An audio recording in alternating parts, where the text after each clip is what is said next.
Moins de chômage que dans les villes, moins de pauvreté et un taux d'activité plus élevé, les chiffres de la ruralité peuvent surprendre et pourtant la dynamique est engagée. Quelle est la situation démographique et économique dans nos territoires parfois les plus reculés? Quels atouts, quels leviers en matière de développement? Pour en parler, Denis Thuriot, maire de Nevers et président de Nevers Agglomération, Blandine Alglave, déléguée régionale du groupe La Poste en Bourgogne-Franche-Comté, Bertrand Kaufmann, directeur régional de l'INSEE et Patrick Alexandre, président fondateur de Crozect, ce qui a impulsé cette émission. Eh bien c'est vous, Denis Thuriot, avec la mise en place de ce Flying Doctors, vous avez fait la une de l'actualité nationale. Nevers a un aéroport que je préside, Nevers est loin de sa capitale régionale en temps, 3 heures aller, donc on a transformé cette longueur en un raccourci de 30 minutes par l'avion qui permet d'intéresser des médecins parce que l'obstacle qui nous était opposé, c'est pas l'hôpital, c'est pas de venir dans une capitale qui n'est pas non plus un désert, hein. Nevers c'est une ville-préfecture, je le rappelle, par contre il y a l'ensemble de la Nièvre qui est concerné et donc c'était d'être facilitant, donc aujourd'hui effectivement c'est une des solutions. Bertrand Kaufmann, quelques chiffres, hein, on parle depuis quelques dizaines d'années maintenant d'exode des campagnes vers les villes, est-ce qu'en 2023 c'est encore d'actualité? Non, plus vraiment. Maintenant on est dans un schéma où la fécondité baisse aussi bien dans l'urbain que dans le rural. Et finalement, le vieillissement de la population fait que à la fois les territoires urbains et les territoires ruraux perdent de la population, alors très légèrement, mais perdent de la population en Bourgogne-Franche-Comté. Les chiffres que j'ai donnés en introduction de cette émission peuvent surprendre. Comment on les explique? L'urbain et le rural ne sont pas deux territoires qu'on peut opposer, hein. L'un se nourrit de l'autre. Ce n'est pas deux équipes de foot qui s'affrontent, hein. C'est une équipe de rugby où chacun en fait, tire l'autre et profite de l'autre. La population elle augmente dans certains endroits du rural, hein, notamment dans la bande frontalière, dans le Sénonais, dans le Mâconnais, parce qu'elle profite du desserrement de l'Île-de-France et de Lyon. Et puis, il y a d'autres territoires qui sont un peu plus en décroissance démographique. C'est le cas notamment du Morvan, pour faire simple, en Bourgogne-Franche-Comté. Denis Thuriot, nombre d'habitants à Nevers? Plus assez, mais autour de 35 000, l'agglomération 72 000. Avec une tendance? Une tendance qui était à la baisse jusqu'en 2018. On a repris un peu d'habitants pour la première fois depuis 1975 à Nevers. 300 habitants sur l'agglomération 150. Et depuis, des chiffres qui redeviennent négatifs, mais j'ai demandé à l'INSEE un recomptage, parce que j'en suis moins convaincu cette fois. Bertrand Kaufmann, en matière d'emploi aussi, hein, c'est assez surprenant. On a des entreprises qui recréent de l'emploi dans les milieux ruraux. On crée autant d'entreprises dans l'urbain que dans le rural, mais pas dans les mêmes secteurs. On est plus dans l'agriculture, dans l'industrie agroalimentaire, dans l'industrie du bois. Patrick Alexandre, vous êtes président, fondateur hein, du groupe Crozect, en bonne voie pour être le leader mondial ou l'un des leaders mondiaux de l'injection sans aiguille. Vous avez remporté en 2022 un marché de près de 100 millions de dollars avec les États-Unis.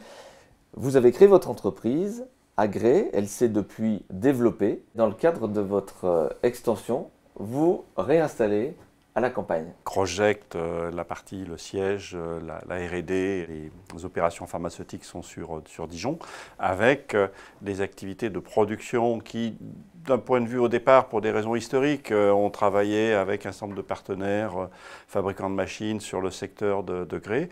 Et il se trouve que ça se passe plutôt bien. Et j'ai aussi je dirais une mentalité qui est un petit peu germanique sur ce point-là. Nombre d'ETI sont installés dans des bassins d'emploi légèrement à l'écart d'agglomérations plus grandes qui font un bon compromis de cadre de vie pour les opérateurs, opératrices de production qui ont des niveaux de rémunération plus bas, donc avec des loyers plus faibles, etc., mais en même temps pas trop éloignés pour pouvoir bénéficier du support du siège et d'avoir un minimum d'encadrement qui, eux, préfèrent plutôt une vie urbaine. Blandine Alglave, vous êtes déléguée régionale pour le groupe La Poste en Bourgogne-Franche-Comté. Toutes ces entreprises, comme le disait Patrick Alexandre, ont certainement des besoins, notamment en ce qui vous concerne pour La Poste. On a dans le même temps un volume du courrier, on le sait maintenant, hein, qui diminue. Comment La Poste fait pour être à la fois présente et en même temps être sur un équilibre économique? La Poste, aujourd'hui, c'est à peu près 8000 personnes sur la Bourgogne-Franche-Comté qui maillent l'intégralité du territoire. Les services, ça représente à peu près 7000 gestes par semaine pour les facteurs de Bourgogne-Franche-Comté. Et puis, ça passe aussi effectivement par le fait de trouver des synergies, qui avec une mairie, qui avec un office du tourisme, qui avec des commerçants, de manière à ce que finalement on soit plusieurs à cofinancer et à amener le maximum de services au plus près des utilisateurs. Des livraisons de plateaux repas, de la visite de liens sociaux, des ateliers numériques, tout ce qui fait que finalement on va faciliter la vie des entreprises. À Nevers, qu'attendez-vous de tous ces grands groupes qui sont quelque part à mi-chemin entre des sociétés privées et qui ont également des missions de service public? J'attends déjà du dialogue, mais il existe, et notamment avec la Poste. Vous dialoguez avec Blandine Algarve. Exactement, et j'apprécie. Et ce n'est pas le cas de tout le monde, qu'on puisse croiser nos projets et parfois venir avec des idées différentes et finalement finir par trouver une décision consensuelle. Je pense que la Poste et d'autres organismes sont là pour nous accompagner aussi dans les diversifications que nous avons. On a de plus en plus de compétences dans les collectivités, que ce soit les intercommunalités, les communes. L'idée, c'est de montrer que ce sont des villes à taille humaine. On dit qu'un habitant sur deux de métropole a envie de venir habiter dans ces villes médianes. Écoutez, on les attend avec plaisir, parce qu'à l'heure où on parle de pouvoir d'achat, je vous assure qu'à salaire égal, on a bien plus de possibilités de faire des choses derrière quand on regarde le coût de l'immobilier ou le coût d'installation d'entreprise. Donc on a une vraie carte à jouer, et vous savez par quoi? Notamment par la nouvelle technologie, parce qu'aujourd'hui avec la fibre, avec la 5G, on est capable de faire la même chose que dans les grandes villes. Simplement l'idée, c'est pas d'être plus gros que le bœuf, c'est simplement qu'à proportion, on puisse se vanter effectivement d'avoir les mêmes possibilités avec la qualité de vie en plus et les bouchons en moins. Bertrand Kaufmann, on vit mieux en campagne? Le niveau de vie est plus élevé effectivement dans le rural que dans l'urbain. Ça peut paraître paradoxal.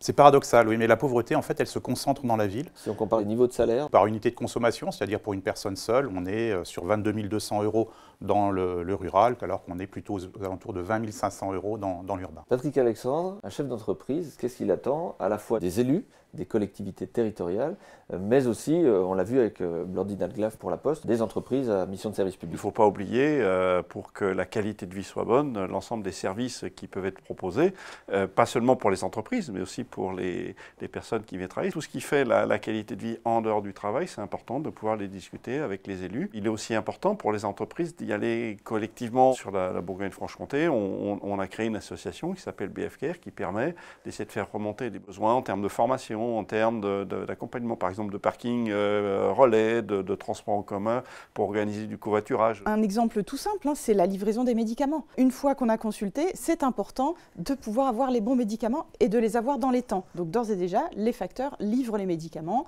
de la même manière qu'ils livrent les plateaux repas. Quand on a une jambe dans le plâtre, on est quelquefois bien content d'avoir un bon repas. Il y a aussi une expérimentation qui a lieu entre les communes et la Poste, puisque dans le cadre du recensement de la population, il y a trois villes en Bourgogne-Franche-Comté, Autun, Sens et Saint-Claude, qui effectivement embauchent, font un contrat avec la Poste, et ces postiers font le métier d'agent censeur en mois de janvier-février. Ça donne quoi? On a un retour là-dessus? Il faut toujours se rappeler que le facteur, c'est le deuxième personnage préféré des Français.